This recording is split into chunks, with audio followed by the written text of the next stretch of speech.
Good evening. My name is Suzanne Tadeusz. I'm on the Burlingame Neighborhood Network Board. And our speakers this evening are David Harris, who is also on the BNN board, Rick Kasuga. And Rick has a lot of experience with ham radios. He also runs the Red Cross Ham Radio Net and is the Burlingame CERT Program Coordinator. Thank you all for being here tonight. We appreciate your time and collaboration. We plan to wrap up things early this evening, starting with a 30-minute PowerPoint presentation, followed by questions and answers.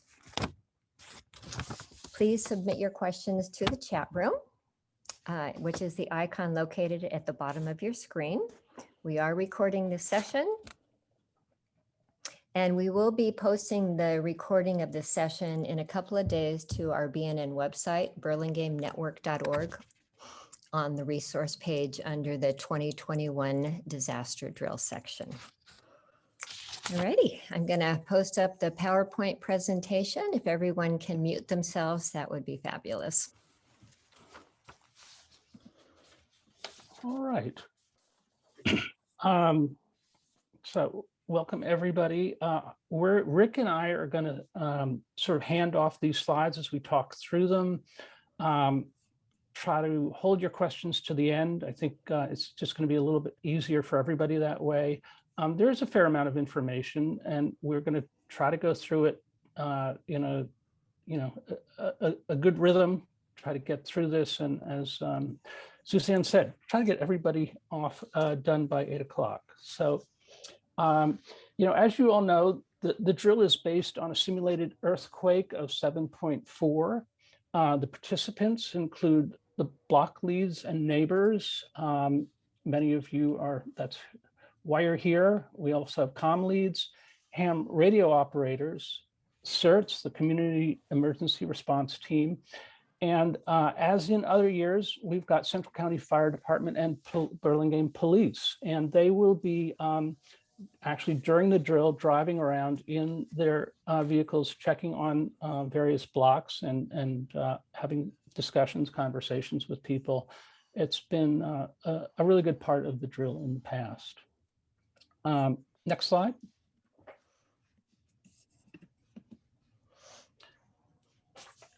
Did we skip a slide here? Yes, Sorry thank about you. that. So, the situation is that we all know, hopefully we all know at this point, that if there were a serious earthquake or other disaster, that we'd be on our own for 3 days, 4 days, it can be even longer. And so it's up to us to rely on each other in terms of helping each other out with all the emergencies. Oops, Suzanne, I think we jumped ahead. I'm so sorry. And communications is obviously a key part of this. Elevating critical incidents, sharing resources. It's just a key part of the puzzle. And this is very much a drill, it's practice. So, we're not going to get everything right. But it's a way to build up muscle memory about how we're going to communicate with each other. And that second bullet, the EOC, the Burlingame EOC may not be up for 24 hours, 48 hours. We just don't know. So that in many ways just increases the importance that we are in touch with each other through the community command posts that we'll be discussing. So this is a slide that probably some of you have seen before. It just gives a sense of how we are all connected up the chain of command. At the top is the EOC, the community command post, which we'll be talking about a little bit more in a moment. Those are located at the elementary schools. And then for each neighborhood, there are essentially 4 key teams. There is of at least 2 people each. There's the safety team, the well-being team, the first aid team, and then the team that we're going to be talking about primarily tonight is incident command team, which consists of the incident commander, the scribe, and the communications lead. And that's the, that's the key piece of the puzzle that we'll be reviewing tonight. So, Rick, I am going to hand it off to you at this point. Okay. Welcome everyone, and thanks for being here this evening. In terms of this slide, the communications routing, I would say the take home would be what you see at the very top. The neighborhood command post speaks to the hams at the CCP, and the hams at the CCP or school speaks to the hams at the ELC if the ELC is up and running. So I think many of you already know that, but that's basically the key. And the reason that the arrows go both ways is because messages can go both ways if the ELC is open. All right, so at the neighborhood command post, your block communication lead will be using a 2-watt FRS radio, or if you happen to be lucky and you have a ham radio operator in your neighborhood, they would use their ham radio to speak to the CCP or school. If you have neither or neither are working, then the backups will be texting if we still have cell phones, and or a runner. So the runner can go from the neighborhood to the school.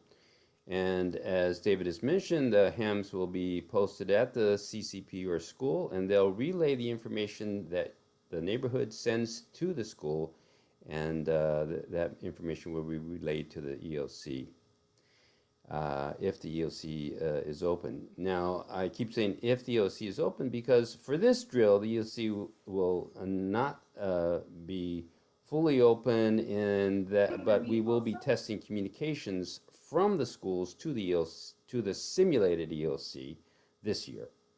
And so we will still transmit, the hams will still be transmitting information from the schools to the simulated ELC to practice that. And in a real situation, if the ELC was open, then they would prioritize the incidents, and they will may also send back information via the hams and the CCP regarding alerts or evacuation orders. Next slide, please. Okay, many of you already know this, but how our communication set up. The communicator at the neighborhood command post will be using this year during the drill the DeWalt 2-watt FRS radio, which is new and which many of you have already received. And this is your non-licensed radio. In other words, you do not need a license to use this, and you will be communicating with the community command post via this radio.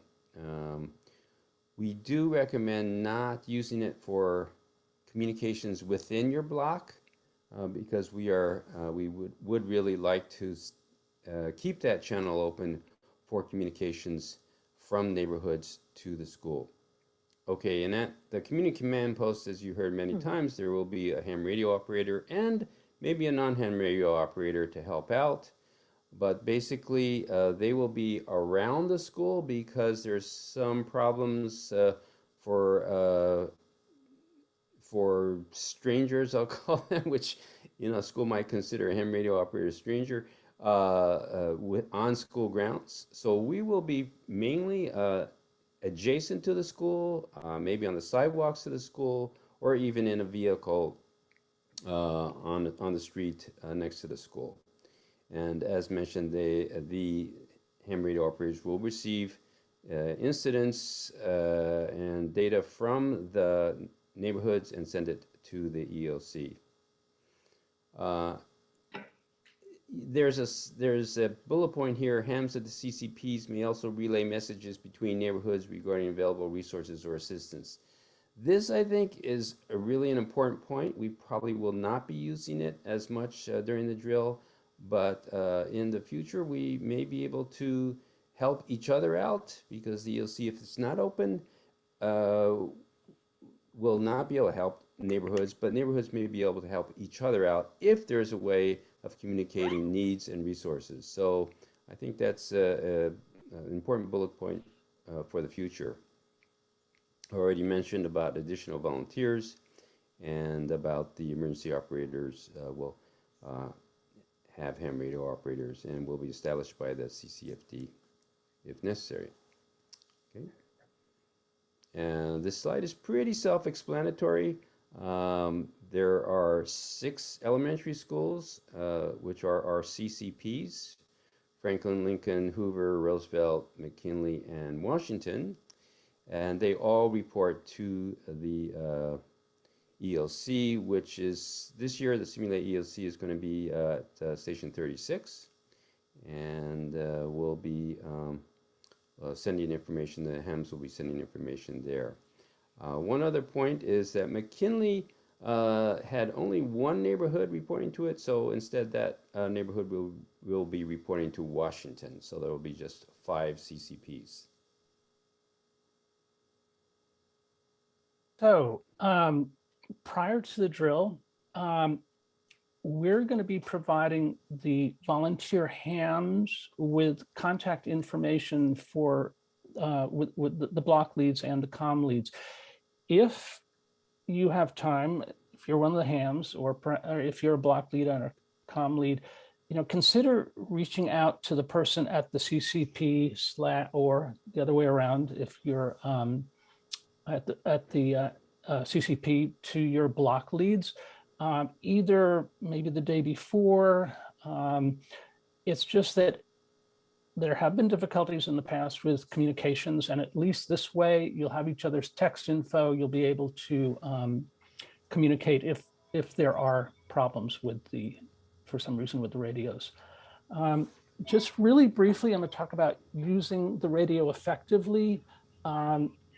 It's really important to be brief. There are going to be as many as 6 or 7 different blocks reporting into perhaps one CCP. That's the case as with Lincoln.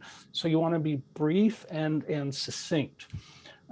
There may be other people talking, so you'd have to wait until you have a moment where you can speak. As you open up the channel, and we'll demonstrate this in a minute, but you would identify the community command post you're trying to reach, and then yourself. So you'd go, Lincoln, this is Poppy, or Washington, this is Clarendon. So it's very clear who you're trying to reach and who you are. Oops, Suzanne. Sorry. Got me off my rhythm here. Let's see. Yeah, wait to be acknowledged before you report an incident. And, we're thinking, what does it mean to be brief? Well, you could say something like, I see there's a power line down. There's a bunch of people standing around, but we can't really tell what's going on. And it's be very easy to kind of meander and just, Lincoln, this is Poppy, power line down, appear to be injuries, over. Just really brief. If you are going on, stop after 10 words or say, and and just wait a second and then continue. It's perfectly reasonable to get a confirmation from the ham, from the CCP, and it's really critical to just to log all your communications. They may come back to you 10 minutes later with some information about an incident you've reported, and you're focused on something else. What did I say? And then you can look at the log, and it's a really important piece of the communications protocol. Next slide. So real briefly, you've all got one of these. Hopefully you have one. You probably played around with it, but I'm going to do, this is sort of like the flight attendant before takeoff. Everybody's used a seatbelt, but they still demonstrate. So this is how you turn it on. And then the talk button is different probably than most walkie-talkies. You actually push a button up here. Poppy, or Lincoln, this is Poppy. There is a 1-page instruction sheet, sort of a dummies guide that came in the Ziploc bag, and then there's a longer DeWalt manual for more information, but definitely spend some time. It's like any other piece of technology, spend a little bit of time futzing around with it and playing with it before drill day. Over to you, Rick. Okay, so using your radio, in general, we're taught to speak across the microphone. I think for these radios, it probably doesn't make too much difference, but you may want to try, practicing and seeing if you notice a difference. But in general, it's good to speak across the microphone. In other words, this way rather than directly in front of you. So very often it's better heard. However, I don't have enough experience with these radios to know for sure, but I don't think it'd be a big problem if you forget to do that and talk right into it. But ideally across the radio rather than right in front of it. If there is feedback, which you probably all have heard, it's sort of like a high-pitched squealing, then it'd be good to separate from another radio operator. And so just that's one thing to be aware of, and you can take care of it just by separation. It's very important to keep the antenna vertical rather than horizontal. So make sure you always hold it upright. And you can improve reception by moving around. And so we just recently did some tests, and we found that by moving around, you can actually improve reception in one spot versus another spot. So also going at a higher elevation may help, and even rotating may help. Next slide, please. This is the communication log that David was mentioning, and you can see there's date, who the radio operator or communication lead is, and then time, which is very important, who you're trying to contact, and from yourself, obviously. So from Poppy to Lincoln, what you said, power line down at 1457 Poppy, and you pretty much you can just put an R for mode because you'll probably be using your FRS radio. Okay, this is important. This is an important slide because each school has their own FRS channel. So as you can see, Franklin has 17, Hoover 5, Lincoln 22, Roosevelt 15, Washington 18. And what's important here is that your radios should have been pre-programmed with the correct FRS. And you can see next to it, there is a privacy code. And those privacy codes have also been pre-programmed. So please don't change those because that is the combination of channel and privacy code that everyone that's reporting to Franklin will use, and respectively all the others as well. Now, if there is a ham radio operator in the neighborhood, they would be using simplex frequencies to report to the ham at the CCP at the school, and they would use, and you'll see that the frequency designations in the subsequent slide. But basically, Franklin, Hoover, and Lincoln use Burlingame 2, Roosevelt, Washington, and if we were using McKinley, would be using Burlingame 1. Next slide, please. Okay, so as I mentioned, here is a listing of the frequencies. All right, how do you check in following a disaster? I think the most important thing to remember is that as hams in Burlingame, the way we check in to see if we are needed and what's the status of what's going on is by checking into the repeater frequency. And many of you already know that our repeater frequency is as listed, 146.805, negative offset, and a PL of 192.8. Okay, so that's where you check in first. That is also the frequency, the repeater frequency, that we use in general to communicate from the CCP to the ELC and vice versa. Okay, so as mentioned, certain blocks and certain schools will be using simplex Burlingame 1 and which is, as you can see, it's designated there with the PL, and Burlingame 2, which is designated as well with the PL. So Washington and Roosevelt and McKinley will be using Burlingame 1, and Franklin, Lincoln, and Hoover will be using Burlingame 2. But this year, as I mentioned, we will not be, McKinley will not be operational. Next slide. Okay, equipment.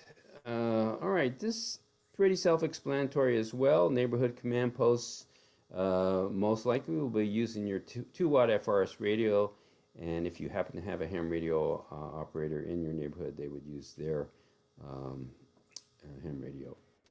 Power source. Fortunately, these 2-watt FRS radios has a very good battery and will be certainly sufficient for the drill. However, it's good to have either additional batteries or method to recharge the battery in a real disaster. External antennas. This really applies more to the ham radio operators. If you have something beyond what we call the rubber duck, the little this antenna, if you have something beyond that, such as for ham radio operators, J-pole antennas or dual band antennas, that can obviously improve your communications. And log sheets and pens, as David mentioned, is very important, since unless it's written down, it didn't happen. So definitely write down what you communicated or what information you received. And at the CCP, at the CCP, basically the same thing that goes on, except they'll mainly deal with ham radio operators, who you may see have, if you happen to go by the CCP during the drill, they may have a mag mount antenna that's a little bigger, that's bigger than the rubber duck, mounted on their car, or an antenna attached to a pole. So those are the external antennas that really improve our communication. Sorry. All right, go ahead. So what to communicate during the drill? And the thing to think about here is that it really depends on the context. In real life, it will depend on the severity of the disaster, the severity of the quake, whatever is going on. But do not, for the purposes of the drill, you do not need to report the low priority incidents, things that are not life-threatening. I mean, I think that's a key piece of this, at least not immediately life-threatening. Most of the incidents that we've distributed to you that you'll be going through over the course of the drill will probably fall into the low and medium categories. There will be probably 1 to 3, maybe 4, depending on your judgment calls, that would be considered critical and elevated. Example of low priority at the bottom, a broken arm, depending on what it is, the severity of it. Small fires, a house collapsed, but nobody's in it. These are things that do not really need a first responder right away. The high priority incidents, again, the next slide will address this, but things that, by any measure are life-threatening, can expand to other parts of the neighborhood, houses engulfed in fire, power lines down, that sort of thing. Next slide. So just for the purposes of this slide and the next slide, think to yourself how you might classify these. A chimney collapsed, a dog missing, versus, at the bottom, a house engulfed in flames threatening other homes. As I say, the context is important, because if it's a severe earthquake, there could be a lot of very serious things going on and there is no help. In fact, one of the incidents that, two of the incidents that will be, that you'll be working with on the drill are basically how would you deal with a particular situation if you knew that it was just your neighborhood that had to deal with it and it's severe. So these are things to sort of be thinking about in the run up to the drill. What would you consider high, medium, and low? And Suzanne, if you can just switch to the next slide.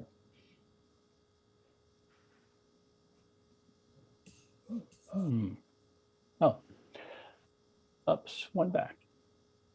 So again, in the context of the type of drill that we're talking about, this is how, you might think about them. Down power lines, sparking, people nearby, maybe children nearby, seriously damaged house with, a strong smell of gas, a lot of potential for bad things to happen. House engulfed in flames, threatening other homes. And, we've certainly seen this during the wildfires. So anyway, these, in a situation where there really is a disaster, it's very chaotic, it's very confusing. People's adrenaline is running high. People are panicked. People aren't thinking clearly. And these can be tough calls to make.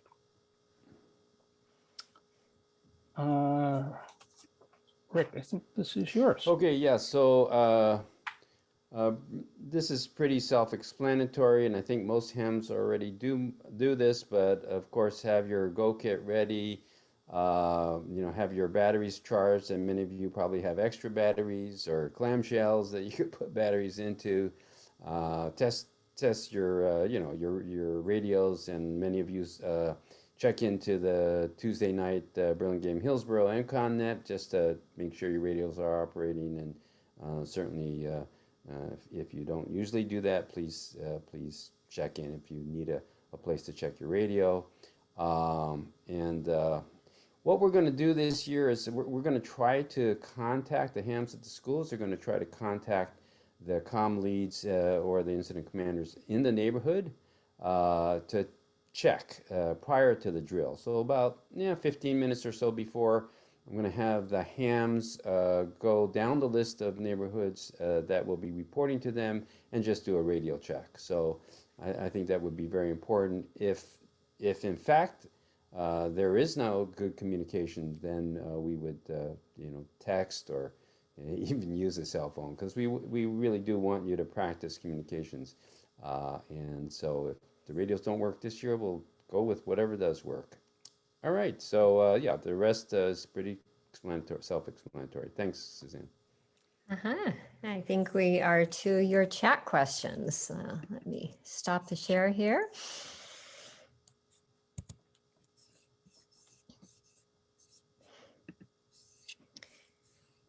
And feel free to post any questions to the chat room.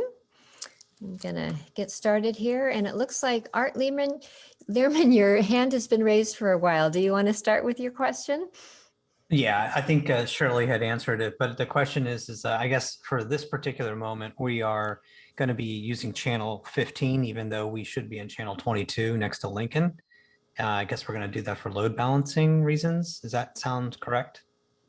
Rick, David? Yeah, that's exactly it. We sort of put together a spreadsheet and looked at how many blocks were reporting, and Lincoln and Hoover and Washington really have the most, but it just seemed like you guys could still hit Roosevelt from where you were. All right. So, if we have any problems, I'll switch it back to 22. And after this drill, should I switch it back to 22 in case of a real emergency? No, I would say that Rick, you weigh in, tell me what you think, but I think that we should assume that these are the frequencies that we would assign in a real disaster, and that, if everybody is calling into these assigned community command posts, then that load balancing issue would hopefully, we would see, but resolve itself. So I would stay with Roosevelt. short answer. All right, so there's only one concern I have on that. In a real emergency, of course, everything is in chaos. But when we did some of the drills in previous years, I'd have runners. And one of the scenarios of the runners is I would have them run over to Lincoln because we couldn't get through. And they would run up to Lincoln, deliver a message, and then come back with an answer. Because Lincoln is 300 yards away, Yeah. right? So that's Yeah, one. I can't argue with that logic. Okay. Yeah, and I agree. To be honest, I think in a real emergency, that's probably what you'll do. And if there is a ham at Lincoln, they won't turn you away and say, "Oh no, No, of course. you're I guess assigned any to port in the Franklin." storm if there's a real emergency. Yeah. It was just part of the drill that we did. All right. Yeah. Holly Allen asks, are the new DeWalt 2-watt radios as powerful as the former radios the police department has used to us? We've done Well, some yeah. testing. Yeah, go ahead, Rick. No, I was going to say and I forgot to mention that, so thanks for the question. The Burlingame police radios that we used previously were actually 4-watt radios. So these are, less powerful in a way, but they They're I easier think to are use. Yeah. easier to use, and they're readily available. And so we decided to go with these instead. And we've been so far very pleased with how well they function. Yeah, and I should add, Rick and Suzanne and Val and others up in the hills, but there's been a fair amount of actual field testing. I mean, really trying them out in these neighborhoods. So hopefully, if there are issues, we definitely want to know about them. Holly, we do not want to report all incidents to the block incident commander, low, medium, high severity. However, for conditions, we would only radio in high severity incidents for escalation. I think, David, you kind of covered that one. One thing to add, and this is, and Dina, if you want to weigh in on this, but when we're reporting, I mean, say that the EOC is up and operating, and we do have, credentialed hams in the EOC. We are just part of a longer list that they're getting in information, collecting incidents from other sources, other hams, from the police department, other agencies. And so it's not quite as if we're bumping ourselves up to the top of the list. We are being considered along with a lot of other information coming in. Dina, do you want to say anything more about that? And to introduce Dina, she's with Central County Fire and is in charge of the EOC. Thanks, Holly. Right. Hi, thanks, guys. Yeah, that's exactly it, because we're having to validate all of the information that comes in. And as you can imagine, especially in a catastrophic event like an earthquake, we're doing a lot of damage assessment and other things, and we're going where the most need is. So, structural collapses, schools, assisted living centers, the hospitals, things like that are always going to be the high priority. And of course, life safety is our highest priority. And then property and things in the environment. So as we're processing all that information, that's part of what we do in the EOC is prioritize and make a list, just like you're doing in your neighborhoods, right? You're doing the same exact thing in your neighborhoods as what we would do in the EOC, and be able to dispatch resources to where the most need is. Thank you, Dina. Rick, questions from Shirley Lee. She says that in the drill walkthrough video, it demonstrates use of the radios by leads to report back to block leads. But you suggested we don't use radios. Is it possible to use a different channel for intra-block communications? Yes, it's possible to do that, but for the drill, we're recommending just staying with the channel that you were assigned to. If you want to use other FRS radios, even the original ones, which were a 1/2 watt, if you want to use those with a different channel in PL or privacy code, that would be fine to use. We just wanted to restrict the use of the 2-watt radios for communications from the neighborhoods to the school. And each neighborhood will figure out what works best for them for communications between the incident command and the safety team or well-being team. Or I would think that you will figure out what's the best way to communicate. But for the drill, especially, we recommend just using a different channel and a different radio rather than the 2 watts. Did I answer your question, Shirley? I'm not sure. You did. I don't think so. Would be nice to get more input as to what to use. Anyway. I know. Suzanne? And the big Yeah. concern is we don't want to have people switching to a channel that's already being used by another neighborhood. So, if you can select a channel that is not being used, you've got the channel lists. That would be key. Okay. Steve Lamont asks, are the ham operators getting their assignment from their neighborhoods or the ham group? So the ham radio operators will be getting assignments from the communications team, for the BNN communications committee. Just today, I found out one of the hams that was going to participate needed to drop out, so it's in flux. So I can't give you the specific names for each school yet. So for the hams it has not been finalized, and I expect it may change depending on how things go, but there is, just to let you know, there is a tentative plan, and I need to rethink how we're going to assign people. But in any case, you'll be getting that information. And I should add that we're planning at this point on having a brief Zoom call the Thursday before the drill at 7 for the hams, just so if they have questions, if there are other details, just to sort of be sure that they're clear on everything, that they have the information that they need. So be on the lookout for that if you're one of the ham volunteers. So that would be Phew. October, I believe that's October 7th at 7 p.m. Yes. We do have a comment about explaining the importance of documenting and logging incidents, so that in a real disaster, it demonstrates how important it is to log and document all this information, so that the city can document emergency incidents. If it's going to the EOC, they have all that information, which helps them qualify for FEMA funding later.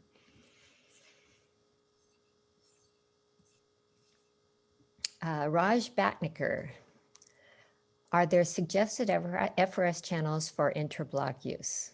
I think we covered that one. Raj, just don't use one channel that's already being used.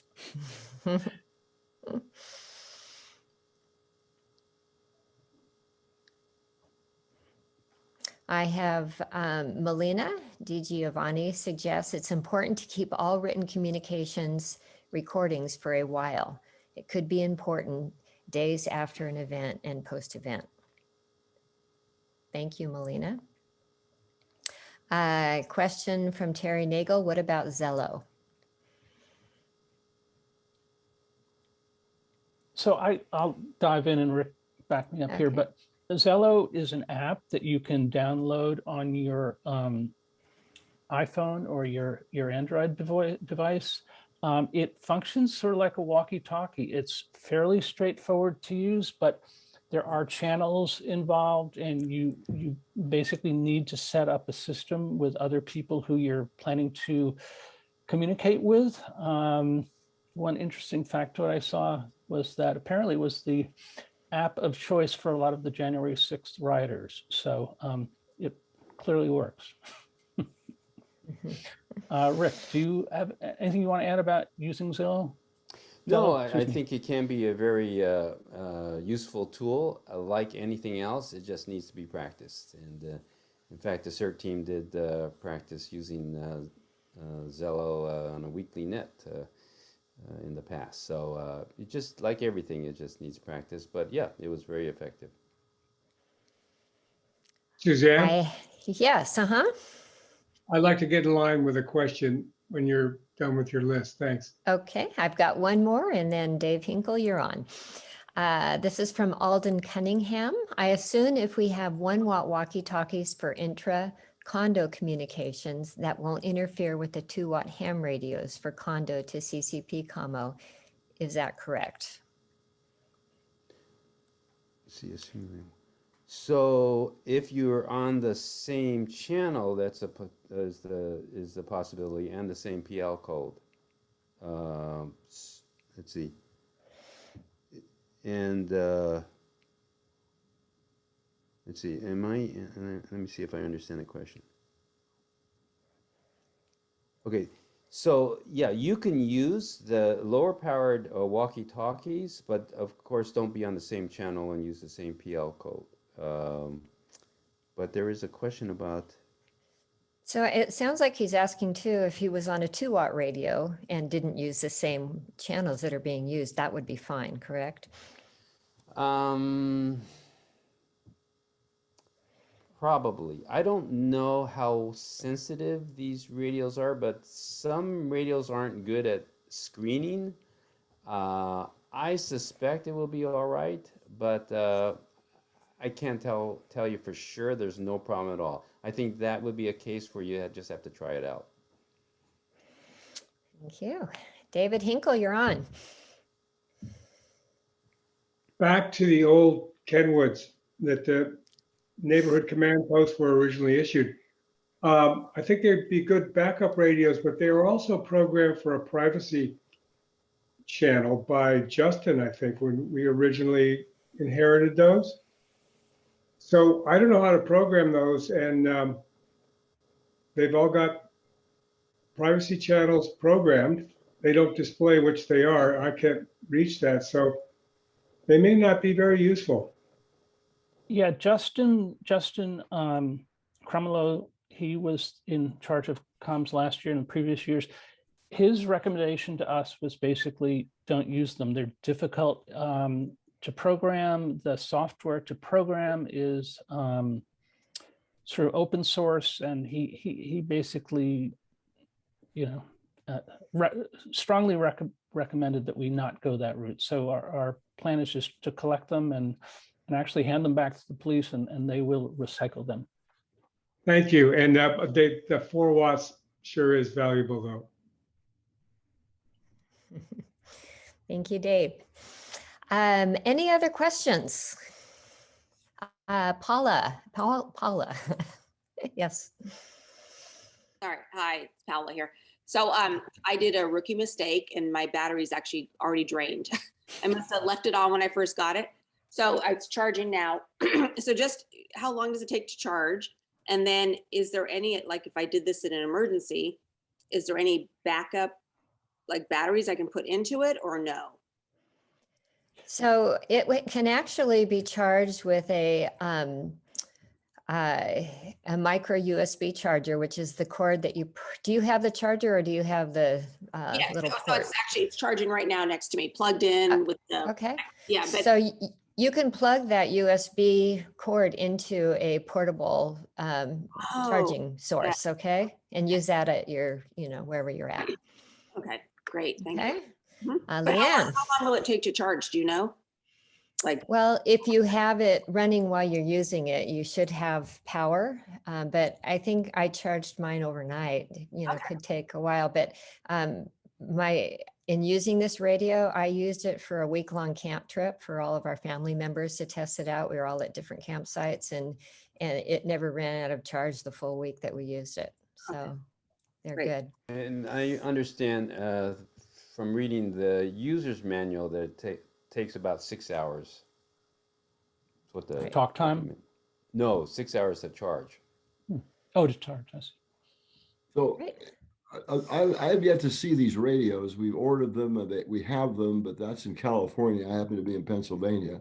Won't be returning until Saturday to California. So I assume I'm gonna have a chance to see these radios early next week. Now, is there can you change the frequencies? Like I believe we'd be communicating with Washington and on Alma Road at Sandpiper West condo. I'm assuming that since McKinley would normally be, I assume would be who we contact. So that would be channel 18. So if I have these walkie-talkies for intra condo communication, I just have to set them to all the same channel, different than 18, I guess. Is that the way it works, or they just come preset with a channel and that's what you use? The radio you will receive, that you should have received, is pre-programmed. I'm going to be giving Oh. Alden his materials when he returns, and that will include your radio, Alden, with the Yeah, instructions. But I believe, according to Ann, who's on this Zoom also, she contacted somebody in our condo who took possession of a radio. So I'm going to go back and get the 4. I assume they're 1 watts that we received some months ago that we ordered and paid for, and then this FRS radio, this 2 watt, I guess it is, was delivered to one of the occupants of our condo. I don't know if I'm picking up some other radio from you, Holly, on Tuesday morning, but it's a little bit hard to get to feel these situations when you're about 22,000 plus miles away. So it hasn't been back in 16 months, so it's been a while, but I hope to be able to get up to speed as soon as I get back. And I imagine these radios, you can deal with them and figure them out. But and you'll be receiving 1 radio. Each block receives 1 of the 2 watt Right. radios. right, okay. I'm under the impression that we've already received that radio, and it's now in the possession of one of our condo residents who took possession of it, I guess, a few days ago. I don't know. Alden, I will check in with you in the morning and we will figure that all out, okay? Yes, ma'am. I will do that. Thank you. Thanks, Suzanne. Leanne, Yeah, my maybe basic questions, but so should the person that has the radio be listening for, like, does the command, like, do the schools ever communicate out to us in the neighborhoods? Is one part of the question. Another part would be then also, should we be listening to what the other neighborhood communications are saying, just in case, I don't know, there's trends or something we should be listening for and looking out for on our own block? Is that part of the responsibility? Yeah, I would say that during the drill, probably you're not going to get that much information back from the school to the neighborhood. Okay. But in a real disaster, you may get information back from the school. If the ELC is open, you may get information back from the school to the neighborhood. But for the drill, mainly it's going to be communication from the neighborhood to the school. Okay. And then And probably, then as for, oh, go ahead. So go ahead. Okay. and as for inter-neighborhood communications, you'll be hearing your neighbors that also are reporting to, what school did you say? I would be McKinley, but it's Washington. Okay, so you'll be hearing the communications from other neighborhoods to Washington because you're all on the same channel. And in fact, you'll have to wait until one neighborhood finishes, and then you have your chance to go. And that's part of the exercise is being able to time that. But that would be eventually, I think that's going to be a very important function of the communicator, the neighborhood communicators, listening to what's going on in the other neighborhoods, and maybe you'll be able to share resources, especially if the ELC is not open. Good. and For then the- Rick, are the hams going to be communicating to the communication leads in the neighborhoods prior to the start of the drill, just to check in? Yes, so as mentioned, we will, the hams will, 15 minutes prior to the drill, will be calling the schools that are participating with that school to do a radio check. So we will be, calling you in your neighborhood and asking how do you copy. So hopefully we will find out at that time that all the neighborhoods are able to communicate effectively with the school. And I think Holly had a question. Oh, or I just comment. wanted to share, thanks. I wanted to share a direct message I received from one of the participants tonight saying the scenario is an earthquake, but if it were an airplane crash, would the communications and the drill run the same way? And the answer is yes, that's why we're practicing, because the idea is that any emergency, this is an excellent way to organize and roll out not just the teams on your blocks, but also the communications with the HAMs and ultimately EOC. Thank you, which kind of pulls it all together. We do this drill, we do these communications so that if it was a real disaster, we have some muscle memory and know what to do. Do One we more have any? I have one more go ahead. question. This is also, could be obvious, but even I would assume that crowdsourcing or getting the whole group together, we're going to have a variety of skills, but like, what if we have no good first aid skills and we've got that bone sticking out of the arm, like from the video. And so it might be low compared to a burning building, but we just don't even know how to do step one. Is it appropriate to use the radios to say, is anybody any resources you could share or advice or anything if we really have a situation we just don't know how to deal with, but it might not be high priority for the actual command center? Absolutely. Yeah, Yes. absolutely. And we've done that in previous years where communication to our CCP wasn't that great, but we were still calling to report it. And we could hear our next block over calling and reporting their incidents. So as it turns out, we started talking to each other and figuring out how we could help each other's blocks. So you'll hear the other blocks communicating to your CCPs, and they're all great resources. Great, thanks. Mhm. Any other questions, comments? Yeah, in a real incident, how does this all get started? Meaning, how do we organize and get started, and what frequencies would we use? Do we just use the same frequencies we used during the drill? And we don't know, if the same people are going to be available as well. So how does that all get started in a real scenario?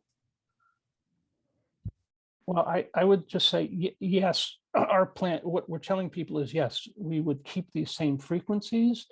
The way in which people will activate, again, these are sort of judgment calls. I mean, we know from, the drill exercise that first you be sure that you're safe, your family's safe, your house is safe, and then there is the incident command post, which should be the same from year to year, hopefully, where everybody congregates, and there's a structure and there's muscle memory. I mean, but it won't play out in a clearly organized manner, most likely.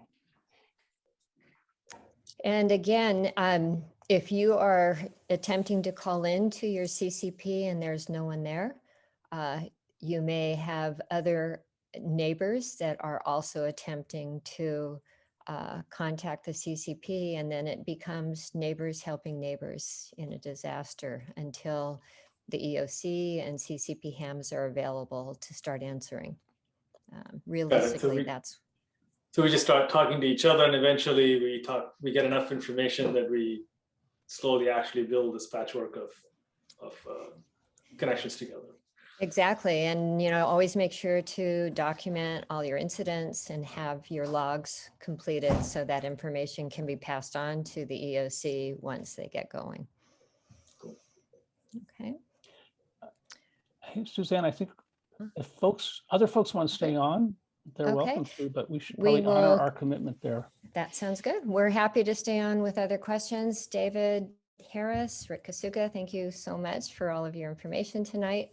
In just a few minutes, I'll be sending out an email to all of you participating tonight that will include the PowerPoint presentation that we used this evening, along with some quick links to the communication log form if you need to print out more copies of those, as well as the radio channels that we discussed tonight, so that you have that at easy access. All righty.